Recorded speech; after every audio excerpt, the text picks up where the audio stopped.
semaines, nous assistons à une aggravation de la situation sécuritaire avec de multiples attaques bien organisées, bien planifiées des groupes armés. Et ces groupes armés attaquent des centaines de maisons. Vous avez des milliers d'enfants, de femmes, leurs familles qui sont obligés de fuir leur domicile, leur quartier, en recherchant des endroits plus sûrs et protégés.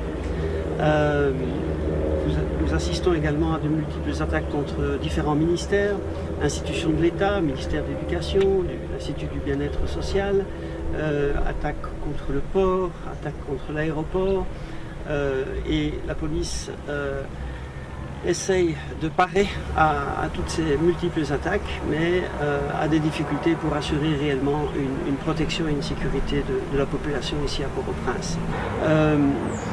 Il faut se rappeler qu'aujourd'hui, près de 362 000 personnes qui ont été déplacées dues aux violences des groupes armés. Et la situation des femmes et des enfants qui constituent finalement la majeure partie des déplacés qui vivent sur plusieurs sites ici à Port-au-Prince, c'est une situation dramatique. Il y a un manque d'eau potable, un manque de nourriture, un manque de soins de santé et de protection. En Haïti aujourd'hui, on a une aggravation de la situation de la sécurité alimentaire. Nous avons près de 5 millions de personnes qui sont en insécurité alimentaire aiguë. Et les enfants, ce sont ceux qui payent le prix le plus cher de cette situation, puisque dans certaines communes urbaines ici de Port-au-Prince et de l'Artibonite, on a près de 20% des enfants qui souffrent de malnutrition aiguë, c'est un enfant sur 5. Cette situation ne va pas diminuer. On prévoit une aggravation des niveaux de malnutrition au cours de cette année. Près de 125 000 enfants âgés de moins de 5 ans sont à risque de mourir si une assistance médicale et humanitaire d'urgence n'est pas donnée à ces enfants dans les prochaines semaines et mois en Haïti. On assiste à une fragilisation extrême du système de santé, en fait sur tout le territoire d'Haïti. Toute la chaîne d'approvisionnement en fait se voit mise à risque avec l'occupation du port et surtout la fermeture et l'occupation de toutes les routes à la sortie de Port-au-Prince, tant au sud, tant au nord.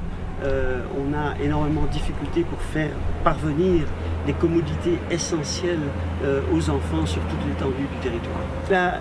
La violence a été extrêmement intense.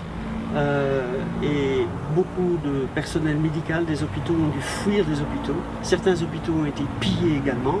Et il y a près de 3 semaines de cela, on s'est retrouvé seulement avec 2 plateaux chirurgicaux fonctionnels pour toute la ville de Port-au-Prince. Énormément d'enfants blessés par balles ont eu beaucoup de difficultés pour atteindre ces 2 hôpitaux qui étaient les seuls qui pouvaient fournir une assistance chirurgicale d'urgence. Je tiens à reconnaître aujourd'hui tout l'engagement des parents, chaque père et chaque mère des enfants ici en Haïti, pour le courage et la persévérance qu'ils ont pu développer et garder. Malgré cette violence extrême ici à Port-au-Prince, vous avez encore des centaines de milliers d'enfants qui se battent chaque matin avec leurs parents pour assurer leur éducation et finalement leur donner une carte de survie et de développement pour leur futur.